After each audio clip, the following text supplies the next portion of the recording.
Hey guys, welcome back to the BuzWeaver channel, and we have some late breaking news from Sunday. Of course, they had to release this on Sunday so that it wouldn't have as much of an impact on social media and across media in general, as well as particularly on Twitter.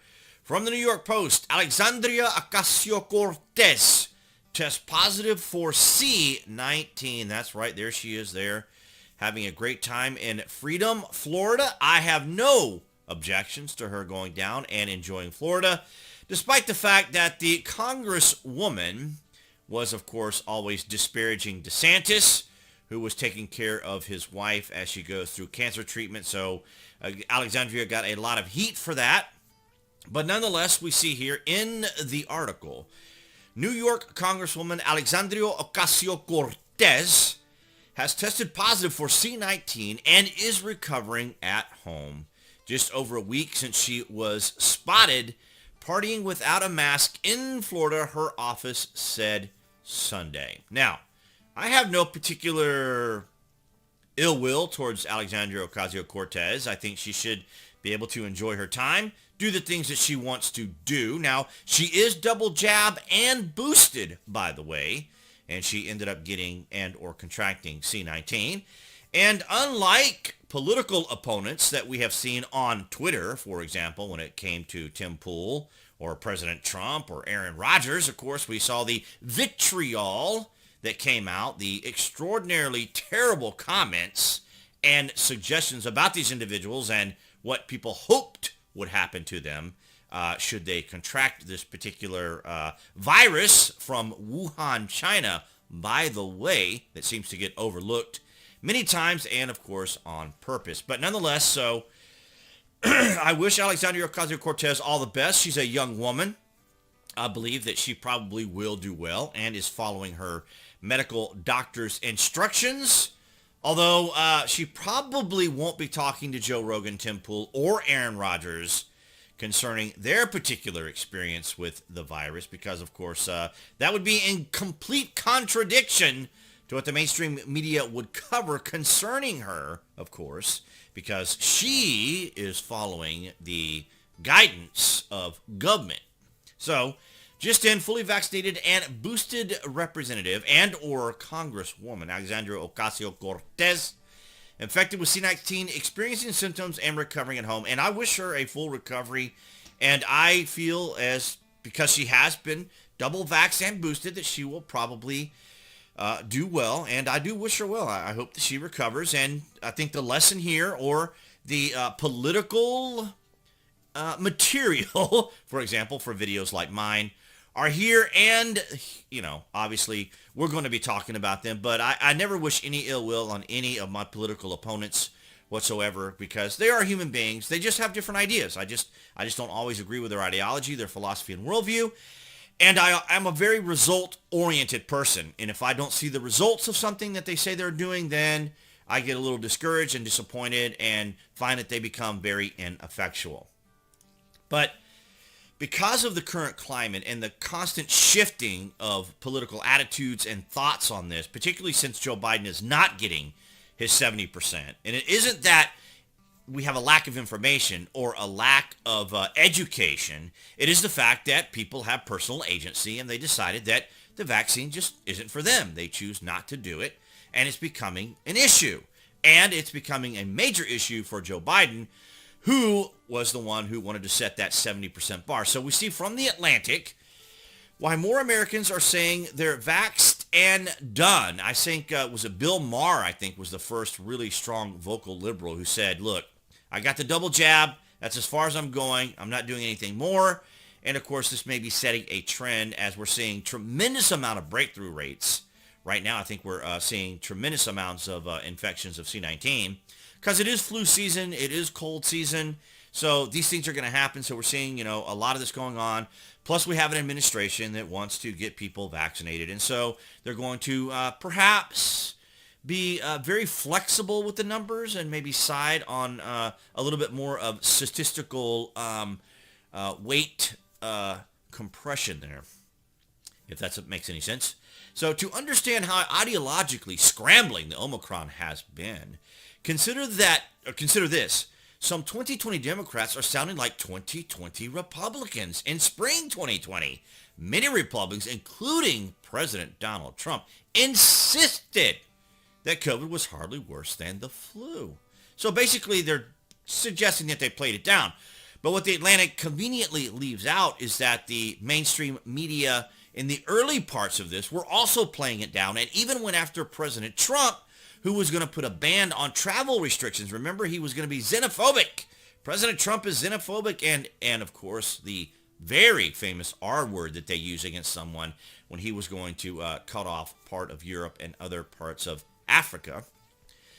But of course, it is to set up their own argument. But Democratic talking points about the severity of COVID and the need for commensurate caution remain valid, and not only for the sick and elderly. Ironically, they are especially true for the unvaccinated, a disproportionately Republican group that has seen their hospitalization rates soar this winter to all-time highs. So they give praise to their Democrat colleagues, and then of course have to kick Republicans and others in the pants because they have agency and decided not to get vaccinated. But as we see here with Alexandria Ocasio-Cortez, she of course has double jabbed and boosted, and still we have breakthrough rate issues. And I think this is why this is becoming an issue for Democrats who wanted to own this.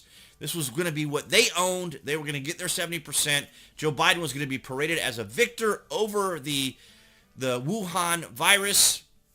And of course, we saw the disaster of Afghanistan because he wanted to be labeled the president that ended the war in the Middle East, and it ended in complete disaster, the lost life of 13 service personnel.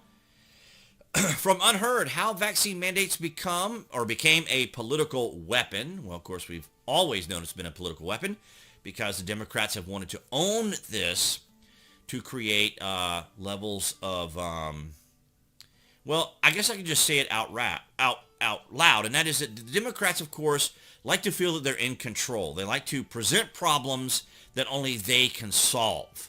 So they, as Rahm Emanuel says, as we say here, never let a crisis go to waste. So they are going to take advantage of a situation like this because when it comes to government, not just U.S. and or Democrats, but when it comes to government across the world, control is a great thing because it cuts down on a lot of those incidental irritations that governments often have to deal with. So if you can keep your populace under control, there's, for example, less accidents, sometimes less crime, things of that nature. So, but of course, it lets people stay under control, and they're just in fear that, you know, some massive, gigantic pandemic type wave is going to overwhelm everything. And of course, those are concerns. Of course, you don't want your hospitals and other things overwhelmed. But the point is, it's coming to a head. From the Republican brief, we heard this over since Friday and over the weekend. Supreme Court signal it could block Biden's vaccine mandates, or the Supreme Court signals it could block Biden's vaccine mandates. Now, the biggest question I get from people, and I've talked about this before, is how is it that the Supreme Court or Congress has not addressed this already? And the simple answer to that is because Joe Biden has not tried to enforce it.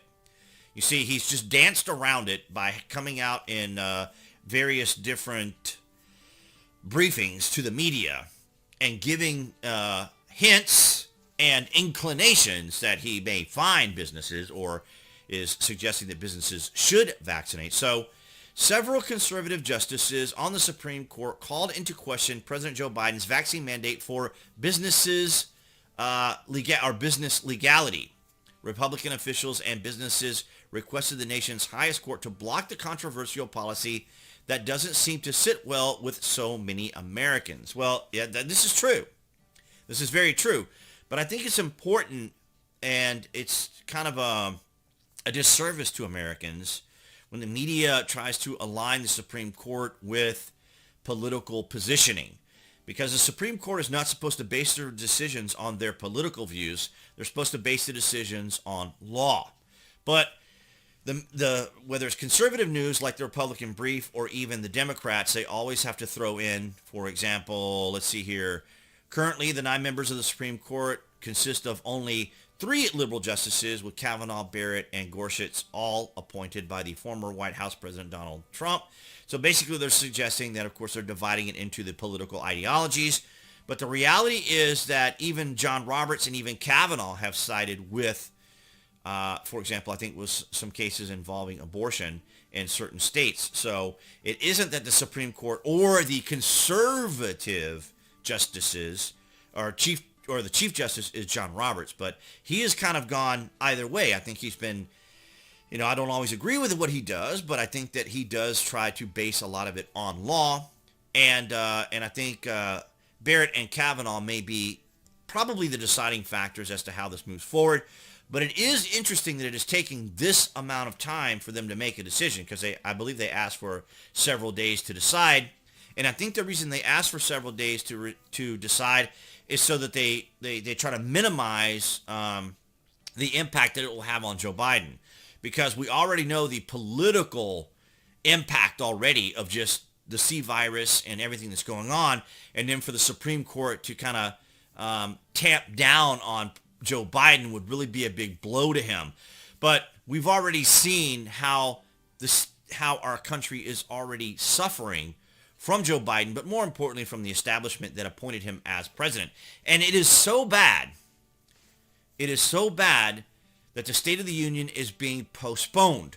Normally a State of the Union address happens in January so that the president can tout all the great things that happened last year and the things that people can look forward to in 2022. But according to this particular news article, due to the Olympics, Biden's State of the Union address has been postponed until March 1st, according to Omicron Delta Kappa. Well, of course, the Omicron Delta Kappa. All right, so President Joe Biden's first State of the Union address will take place a few minutes later than usual. A few minutes, no. How about a few months later? Can these people just not write a coherent article? Biden's first State of the Union address is scheduled for March the 1st, according to the White House. This is the most recent State of the Union address delivered to Congress by a president. No, it's not. God, this is what I'm talking about. Why do they even write like this? It's just so absurd. They treat people as though they're so dumb they don't understand how the typical patterns. The speech is usually given at the end of January and the beginning of February. There you go. Now they're correcting it. But it has been postponed due to a variety of factors. One of the reasons for the delay has been attributed to the current legislative calendar, which is busier than usual. No, it's not. It's no busier than it's ever been. All it is Nancy Pelosi inviting the president to come and speak. That's how it happens. But of course, they go on to say the United States participation in the Beijing Winter Olympics, as well as the current C-19 outbreak across the country, have all contributed to the postponement. Not the rising taxes, not the rising retail costs, not the food shortages, not the delays in transportation, not the outlandish, outrageous, and deadly evacuation of Afghanistan, or lack of any constructive evacuation of Afghanistan, but of course the Olympics and legislative situations, and of course Omicron Delta Kappa, which I guess is maybe a new sorority or fraternity they should have there in Wuhan, perhaps. But nonetheless, guys, that's what I have for you on this Monday, January the 10th. If you haven't already, below this video, you'll find the various links to my social media where you can see my daily post. And, of course, appearing right there on the screen, that would be the channel icon for YouTube. You can click on that to subscribe, along with notifications. And thanks to all of you guys on Rumble, Odyssey, and BitChute for your continued support. And I will see you guys in the next video.